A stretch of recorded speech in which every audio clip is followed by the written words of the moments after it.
ఆయుష్కాలం మనకు తెలియకపోయినా, ఇచ్చిన ఈ దినం కూడా మనకు తెలియకపోయినా, దేవుడు మనందరం కూడా జ్ఞాపకం చేసుకొని సజీవుల దేశంలో ఉంచినందుకు దేవుని మందిరంలో చిన్న మందగా, దేవుని మందగా ఆయన కుమారుడు యేసుక్రీస్తు నామములో పాటల ద్వారా దేవుని మహిమపరిచినాము. ఇప్పుడు దేవుని వాక్యాన్ని మన హృదయమైన నిధిలో నింపుకొనకు ఆయన సహాయం కోరుతాం. ప్రార్థన.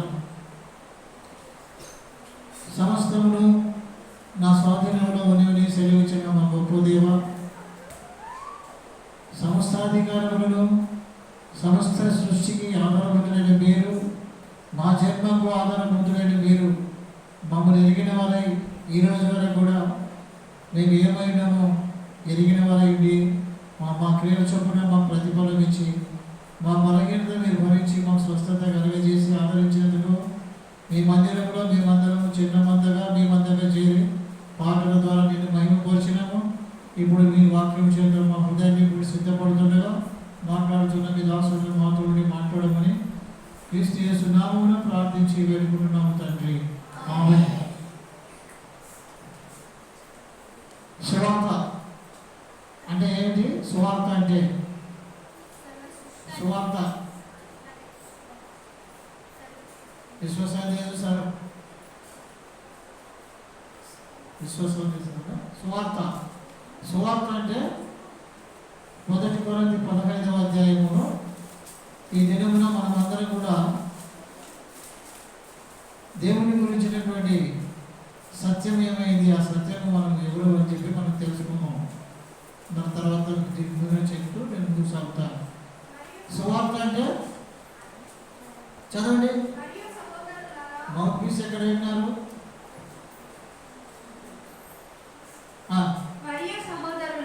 చూడండి, 1 కొరింథీ 15వ అధ్యాయము. మరియు సహోదరులారా, నేను మీకు ప్రకటించిన సువార్తను మీకు తెలియపరచుచున్నాను.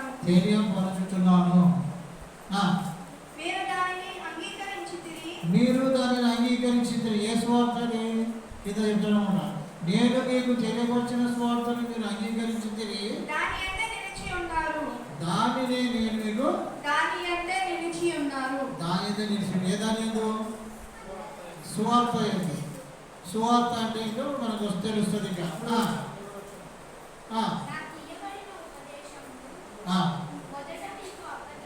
చాలు చాలు చాలు చదవకపోయిన పర్లేదు. మరియు సహోదరులారా, నేను మీకు ప్రకటించిన సువార్తను మీకు తెలియజేయుచున్నాను. నేను మీకు ప్రకటించిన సువార్తను మీకు తెలియజేయుచున్నాను. మీరు దానిని అంగీకరించితిరి. దాని యందే నిలిచినారు. సువార్త దాని యందే నిలిచి.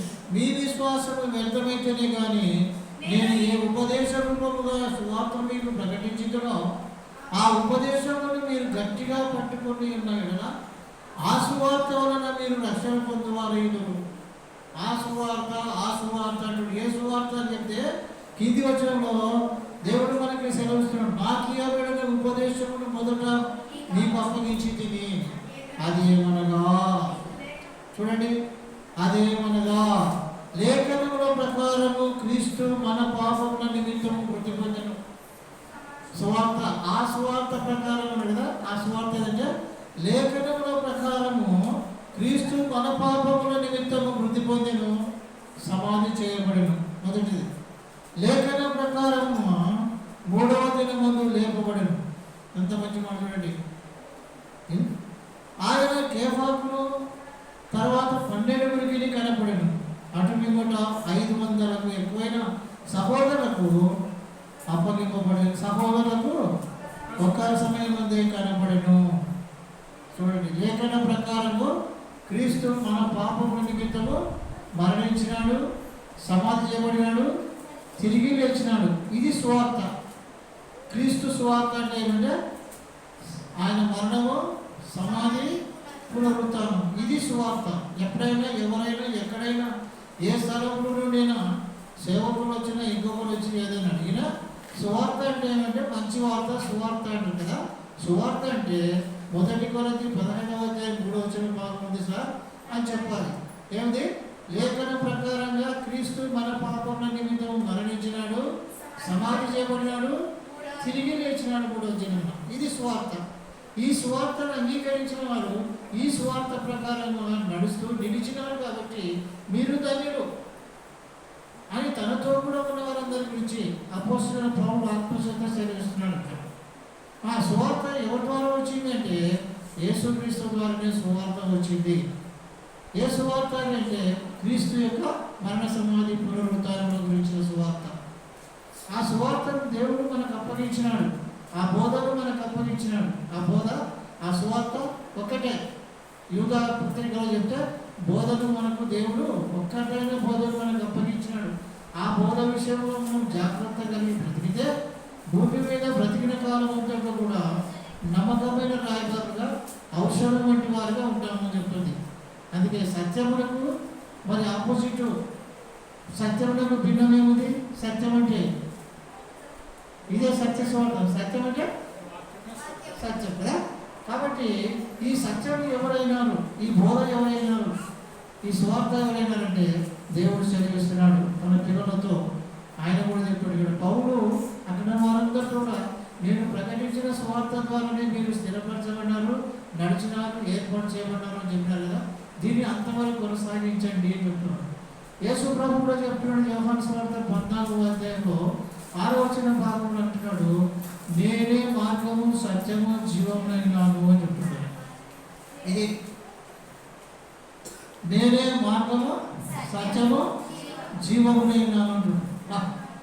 ఎందుకు ఈ మాట చెప్పినాడు, ఎవరితో చెప్పినాడు అంటే దేవుడు సెలవిస్తున్నాడు. ఆయన మొదటి వచనం చూస్తే కలవరపడుతున్న హృదయాలతో, నెమ్మది లేని స్థితిలో ఉన్న వారితో, భారముతో ఉన్న వారితో, తన శిష్యుడైన వారిని ఏర్పాటు చేసుకున్న వారితో అంటాడు, మీ హృదయములను కలవరపడనీయకుడి, దేవుని యందు విశ్వాసం ఉంచుతున్నారు, నా యందు విశ్వాసం ఉంచండి. ఎంత గొప్ప మాట అండి. యేసు ప్రభు తన శిష్యులతో మాట్లాడుతున్నాడు, మీరు దేవుని యందు విశ్వాసం ఉంచుతున్నారు కనుక నా యందు కూడా మీరు విశ్వాసం ఉంచండి.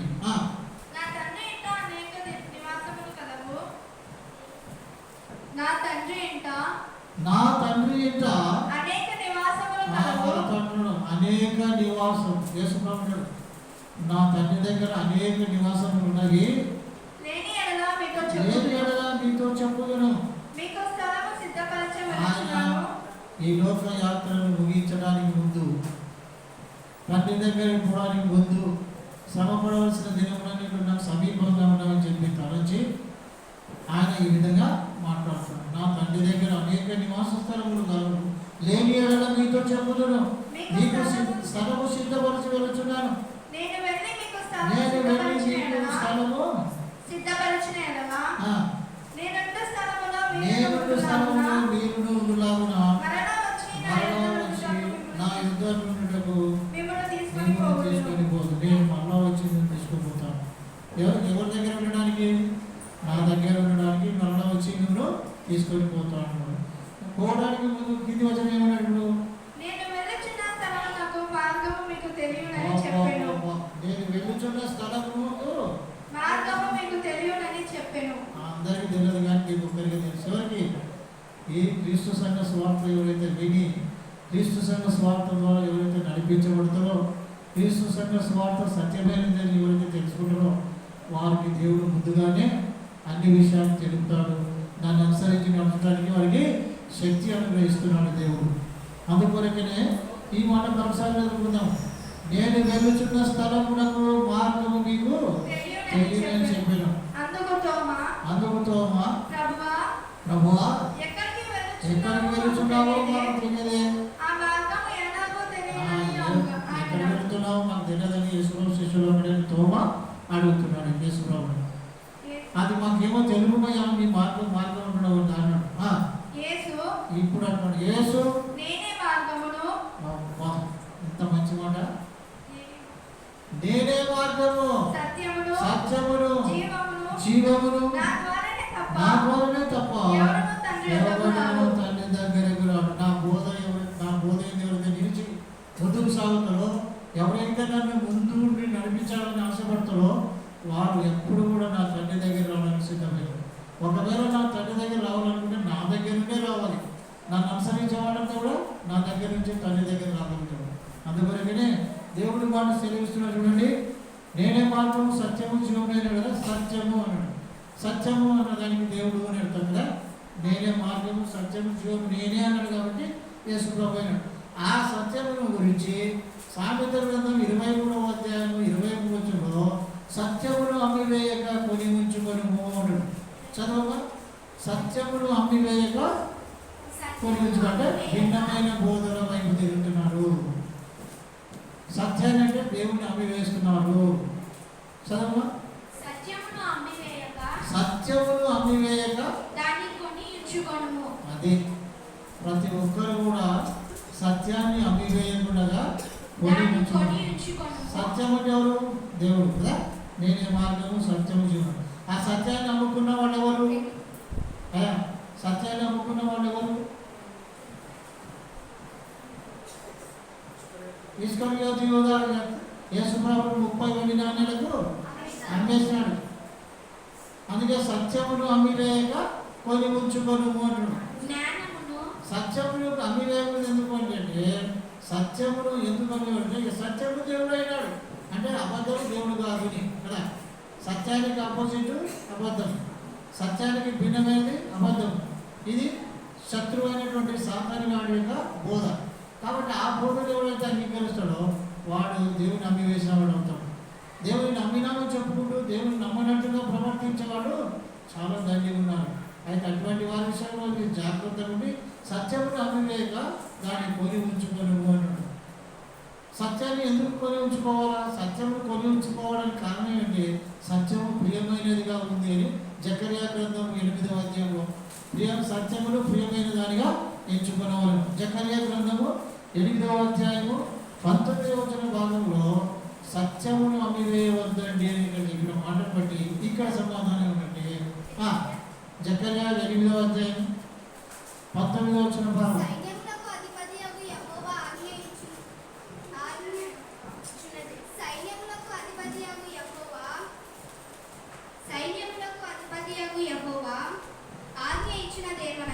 సైన్యములకు అధిపతియగు యెహోవా ఆజ్ఞ ఇచ్చినదేమనగా 4వ నెలలోని ఉపవాసము 5వ నెలలోని ఉపవాసము 7వ నెలలోని ఉపవాసము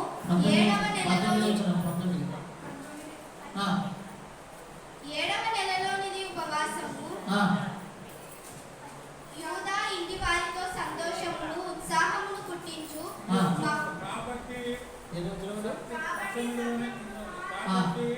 కాబట్టి సత్యమును సమాధానమును అది ఎవరైతే సత్యమును సమాధానమును ప్రేమగా ఎంచుకుంటారో ప్రియముగా వాళ్ళు ఎప్పుడు కొని అమ్మేరు. వాళ్ళు ఎప్పుడు కూడా దేవుని నామాన్ని దూషణ కలిగేట్టుగా ప్రవర్తించారు. అందుకే ఆయన వెంబడించేటువంటి అనేక మంది స్త్రీలు మన ఆయన ద్వారా రావాల్సిన దీవెని పొందడం కొరకై అంతవరకు కూడా నడచలేక కొంతమంది మాత్రమే నడిచి ఆశీర్వాదాలు పొందినారు. ఆ కొంతమంది నడిచిన వారు, ఆ కొంతమంది బోధనతో నింపబడిన వారు బైబిల్ గ్రంథంలో రాయబడ్డారు. అనేక మంది స్త్రీలు, అనేక మంది పురుషులు, అనేక జనులు ఆయన వెంబడించినారు కానీ దాన్ని అనుసరించి నడవలేకపోయినారు. కాబట్టి మనం అందరం కూడా వెంబడిస్తున్నామని చెప్తున్నాం కానీ దాన్ని అనుసరించి నడవలేకపోతున్నాం. అందుకొరకే సత్యమును అమ్మివేయక కొని ఉంచుకొనుము. ఎందుకంటే సత్యమును సమాధానమును ప్రియముగా పెంచండి. సమాధానం ఎవరైనాడు? నేనే సమాధానాధిపతి అయిన దేవుడు, సమాధానకర్త అయిన దేవుడు అని చెప్పాడు కదా.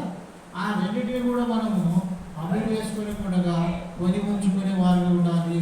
ఈ సత్యాన్ని మనం అభివేయకుండా కొని ఉంచుకుంటే అది మనం ఏం చేస్తాడంటే దేవుడు మనతో అన్నాడు, నేను దేవుడు కొన్నాను అన్నాడు. యోహాను సువార్త 18వ అధ్యాయం సత్యం గురించి నేను సాక్ష్యం ఇచ్చుట కొరకై ఈ లోకంలోనికి వచ్చినానని చెప్పి ఆయన సెలవిస్తున్నాడు. యోహాను సువార్త 18వ అధ్యాయము 37-38 పిలాతు రాజు దగ్గర యేసు ప్రభు నిలబడినప్పుడు ఆ మాట చెప్తున్నాడు ఇక్కడ.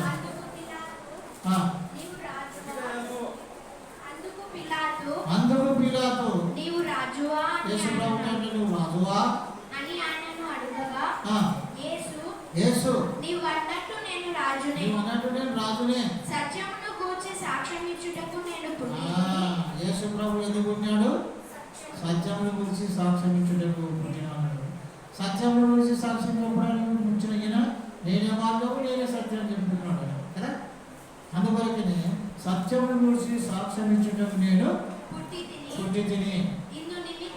ఇందు నిమిత్తము ఈ లోకమునకు వచ్చి తిని. సత్య సంబంధి అయిన ప్రతి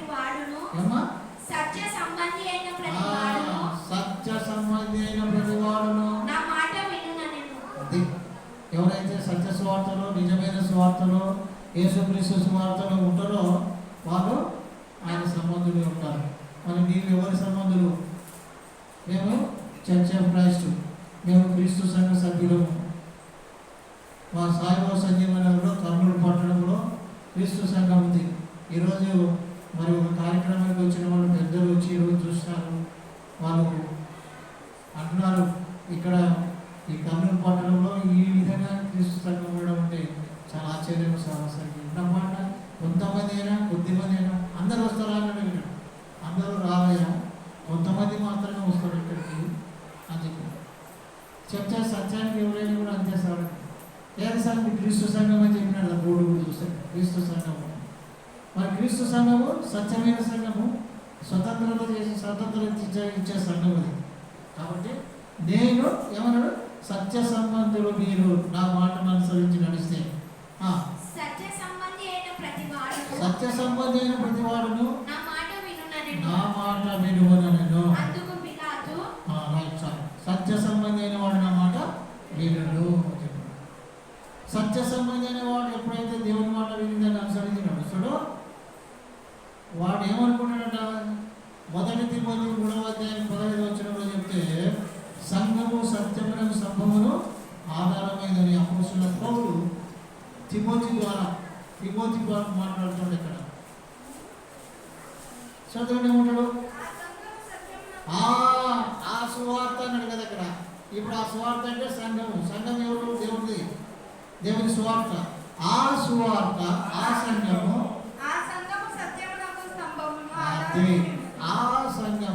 సత్యమునకు స్తంభమును ఆధారమైనది. ఎంత మంచి మాట. ఆ సంఘము సత్యమునకు స్తంభమును ఆధారమైనది. అందుకొరకే ఆ సువార్త, నేను ప్రకటించిన సువార్త, ఆ సువార్త శిలువబడిన క్రీస్తుని గురించి ప్రకటించడమే సువార్త. ఈ సువార్త నశించిపోతున్న వాళ్ళందరికీ కూడా వెర్రితనంగాను, రక్షింపబడుతున్న వారికి అది దేవుడి శక్తి అయింది. ఈ సువార్త మరి ఎరిగిన వారు జీవోపవాసన కలిగిన వాళ్ళు ఉన్నారంట. ఈ సువార్త ఎరగని వారు మరణోపవాసన కలిగిన వారు ఉన్నారు. జీవోపవాసన కలిగిన వారు ఎవరైనారంటే వారు దేవుని ద్వారా స్వతంత్రులు చేయబడినారు. దేవుని ద్వారా వారందరూ కూడా దేవుడు ఇచ్చేటువంటి రాజ్యానికి వారసులు కావాలని చెప్పి నమ్మకమైన రాయబారుగా, విశ్వాసులుగా, సేవకులుగా వారు పనిచేస్తూ వచ్చారు. అందుకే యోహాను సువార్త 8:31-32 చదువుకొని ముగిస్తాం. సత్యమును అమ్మివేయక కొని ఉంచుకోలేము. సత్యం ఎవరైనా మార్గము, సత్యము, జీవము నేనే అని చెప్పి యేసుప్రభు చెప్పినాడు. యేసుప్రభు మనకు అప్పగించిన బోధను మనం గట్టిగా చేత పట్టుకొని హృదయంలో భద్రపరుచుకొని తలపోసుకునే వారిగా ఉంటే మనం ఎప్పుడు ఆయన అనుసరించి నడుస్తూ ఉంటాం. సత్య సంబంధులుగా ఉంటాము, ఆయన అనుసరించి నడిచిన వాళ్ళం అవుతాం. చదవమా. కాబట్టి తనను నమ్మిన యూదులతో మీరు నా వాక్యమందు నిలిచిన వారైతే యూదులతో అంటున్నాడు, మీరు నా వాక్యమందు నిలిచిన వారైతే నిజముగా నా శిష్యులై ఉండి సత్యమును గ్రహించెదరు. అదే శిష్యులనేవి క్రైస్తవులని అపోస్తల కార్యములు 1 కొరింథీయులు 11వ అధ్యాయము శిష్యులు అనబడిని, క్రైస్తవులు శిష్యులు అనబడిని. కాబట్టి మీరు యూదులతో చేసుకున్నాడు, మీరు నా వాక్యమందు నిలిచిన వారైతే, నా వాక్యమును విరుచున్నారు కాబట్టి మీరు నా వాక్యమందు నిలిచిన వారైతే నిజముగా నా శిష్యులై ఉండి సత్యమును గ్రహించెదరు. సత్యమందు నిలిచి అప్పగించెదరు. అప్పుడు సత్యము థ్యాంక్ యూ. అప్పుడు సత్యం మిమ్మల్ని స్వతంత్రులుగా చేయను. ఎంత మంచి మాట. సత్యము మనల్ని స్వతంత్రులు. సత్యముడు దేవుడు. నేనే మార్గము సత్యము జీవమైన. ఆ సత్యము మార్గము జీవమైన దేవుని స్వార్థను మనము మన హృదయంలో భద్రపరుచుకొని ఏసేపు మరియు మన మాదిరిగా తలపోసుకుంటూ దివారాత్రులు ధ్యానించే కుటుంబాలుగా ఉంటే మనం ఎప్పుడు కూడా మనం తక్కువైన వాళ్ళే ఉన్నాం, కానీ దేవుళ్ళు ఎక్కువైన వాళ్ళనే ఉండి ఆశీర్వాదంతో నింపబడతామని వాక్యం ద్వారా మనం చేస్తూ ముగిస్తున్నాను. నమ్మిన మనం అందరం కూడా అప్పగించిన బోధను మనం జాగ్రత్తగా ఉండి భద్రపరుచుకొని దాన్ని అనుసరించి నడుస్తాం. Thank you sir. వందనాలు అందరికీ.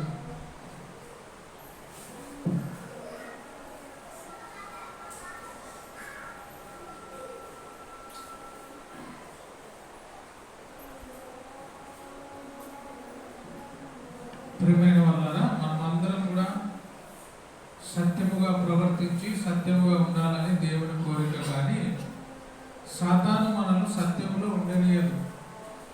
మొట్టమొదటిది మనల్ని సత్యం నుంచి అసత్యంలోనికి మార్చేసింది. మొట్టమొదటనే మనల్ని సత్యము అంటే సత్యము చెప్పనీయకుండా అబద్ధము చెప్పేటట్టుగా చేసింది అపవాది. దేవుడు అడుగుతున్నాడు, ఆదామా నువ్వు ఎక్కడా? ఆదామును అడిగినప్పుడు సత్యము చెప్పడంలే.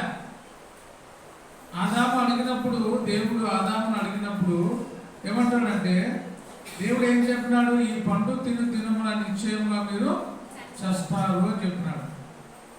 అయితే అసత్యములోనికి నడిపించింది. ఈ పండు తింటే మీరు ఏమవుతారని చెప్పింది? గొప్పవారు అవుతారు, దేవదూతల వల్ల మీరు అవుతారు అని చెప్పినప్పుడు సత్యము వదిలేసి ఏ మాట వింటున్నారు? అసత్యమైన మాట. మనం కూడా ఎక్కువగా నిజానికి తొందరగా మాటిన అబద్ధాలకు పడిపోతాం. అబద్ధాలకు అంటే మోసంకి ఎక్కువగా తొందరగా మోసపోతాం ఎక్కువగా. అందుకే బలహీనమైన ఘటము ఎవరంటే స్త్రీ. మొట్టమొదటగా ఎవరు నష్టపోతారు, ఎవరు అబద్ధాలను వింటారంటే స్త్రీలే. అందుకే ముందు సైతాను స్త్రీలను వాడుకుంటారు. మొట్టమొదట ఎవరిని వాడుకునేది? ఆదాము లేనప్పుడు సైతాను ఎవరిని వాడుకునేది? అవ్వని వాడుకునేది. అందుకే స్త్రీలు మొట్టమొదటగా తొందరగా అబద్ధాన్ని నమ్ముతారు. అందుకే అప్పుడప్పుడు మన ఇంత కాడికి వస్తుంటారు, పట్టీలు కడుగుతాము, బంగారు కడిగిస్తాము అని. పొరపాటున మీరు ఇచ్చారు తక్కువ ధర అని సరా బజార్ పోతే 100 రూపాయలు, ఇంటికాడ 20 రూపాయలు కానీ ఇస్తే మీ వెంటంతా కరిగిపోతుంది. 10 రూపాయలకు వాడు 100 రూపాయలు కొట్టేస్తాడు. కడిగిన తర్వాత వెంటంతా ఉడిపోతుంది. చీరలు కూడా చూస్తే తొందరగా ఏమవుతారు? తొందరగా మోసపోతారు. లైట్లు టకా టకా టకా వేసేసి ఇది కొంటే ఇది ఫ్రీ తెచ్చుకుంటాం, ఇంట్లో అద్దుదని రంగిపోతుంది. అందుకే దేవుడి మాట ఏం చెప్తారంటే, మీరు ఏం వినుచున్నారో జాగ్రత్తగా చూసుకోండి, జాగ్రత్తగా ఆలోచించండి. సత్యములో నుండి మనం పడిపోకూడదు. సత్యములో నుంచి పడిపోతే మనం ఎవరు బిడ్డలమంట? అబద్ధములకు జనకుడైనటువంటి వారి పిల్లలు. అబద్ధాలకు జనకుడు ఎవరు? అపవాది. వాడు ఎట్లా ఉంటాడు? ఎవరిని మింగుదురా అని గర్జించు సింహం వలె వాడు తిరుగుతుంటాడు. ఎవరు దొరుకుతామో తెలియదు. అనురాధ దొరుకుతుందో, ఆశ్రయ దొరుకుతుందో, మాయ దొరుకుతుందో, లేదా మాయ అనురాధ ఇద్దరు దొరుకుతుందో తెలియదు. ఎవరినంటే వాళ్ళని పడుతుంది. అందుకే జాగ్రత్త కలిగి ఉండాలి. మనము నడుస్తున్నప్పుడు అనేక విధాలుగా ఈ లోక మాయలో పడగొట్టి మనల్ని ఏం చేస్తుందంటే అది లోపరుచుకుంటుంది. అందుకే ఆయన చెప్పినాడు, మీరు ఎక్కడ నో ఛాన్స్, నేనే నేనే నేనే నేనే నేనే నేను ఎప్పుడు చెప్తుంటా. ఆయన ఒక్కటే మాట ఎప్పుడు ఇది గుర్తుపెట్టుకోవాలా, నేనే మార్గము, నేనే సత్యము, నేనే జీవం. అంతే. ఇంకా వేరే దాంట్లో సత్యము లేదు, జీవము లేదు, మార్గము లేదు. ఒకవేళ అవి ఎంచుకున్నా మనకు నష్టమే, ప్రాణ నష్టము, ఆస్తి నష్టము, అనేకమైన నష్టాలు ఉన్నాయి. క్రీస్తు మార్గము ఒకే మార్గము, ఆ మార్గము పరలోకానికి మార్గము.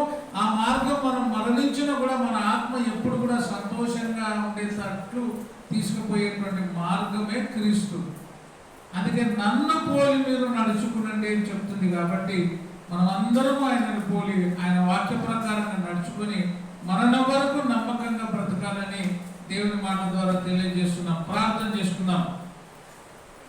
అత్యున్నతమైన సింహాసనం అందు ఆశీనమైన మా గొప్ప దేవ, మీ ఘనమైన నామానికి వందనాలు చెల్లిస్తున్నాం నాయన. మా అందరినీ కూడా గడిచిన దినముల నుంచి ఈ రోజు వరకు కాపాడి సజీవులుగా ఉంచి మీ సన్నిధిలో చేరి మిమ్మల్ని స్తుతించుటకు, ఘనపరచుటకు, ధ్యానించుటకు మీరు ఇచ్చిన గొప్ప అవకాశాన్ని బట్టి వందనాలు చెల్లిస్తున్నాం నాయన. మా అందరి కుటుంబాలను దీవించండి, ఆశీర్వదించండి నాయన. 30దంతలుగా, 60దంతలుగా, 100దంతలుగా దీవించండి. మేము నిరంతరం కూడా సత్యమునకు స్తంభముగా మేము ఉంటున్నట్లు సహాయం దయచేయండి. మీరుండుటకు మమ్మల్ని నిర్మాణకులుగా చేసుకున్నారు నాయన. అందును బట్టి నీకు వందనాలు చెల్లిస్తున్నాం. మేము ఎప్పుడైతే సత్యములో ఉంటామో మాలో అపవాది నివాసము చేసి మా శరీరమును, మా ఆత్మను, దేహమును పాడు చేసేవాడుగా ఉంటాడు. అందుకే మేము ఏమాత్రము కూడా అపవాదికి చోటు ఇవ్వకుండా నీ వాక్యములో ఉండి నీ వాక్య ప్రకారంగా నడుచుకునే ధన్యతను దయచేయండి. ఇక్కడ చేరిన ప్రతి బిడ్డను, చంటి బిడ్డను మొదలుకొని పెద్దవారి వరకు దీవించి ఆస్వాదించి మీ కృపచేత బలపరచమని, రాలేక వెనుకబడిన వారు కూడా ఏ ఏ పనుల నిమిత్తమే రాలేదో వారిని కూడా దీవించండి, ఆశీర్వదించండి. మీ చిత్తమైతే మేము బ్రతికుంటే ఆదివార దినమున సంఘమని సహవాసములో చేరి మేము స్తుతించే భాగ్యమును, ధన్యతను దయచేయమని యేసుక్రీస్తు నామమున అడిగి ప్రార్థించి వేడుకొనుచున్నాము మా తండ్రి. ఆమేన్, ఆమేన్, ఆమేన్. అందరికీ ప్రభు పేరిట వందనాలు. Thank you.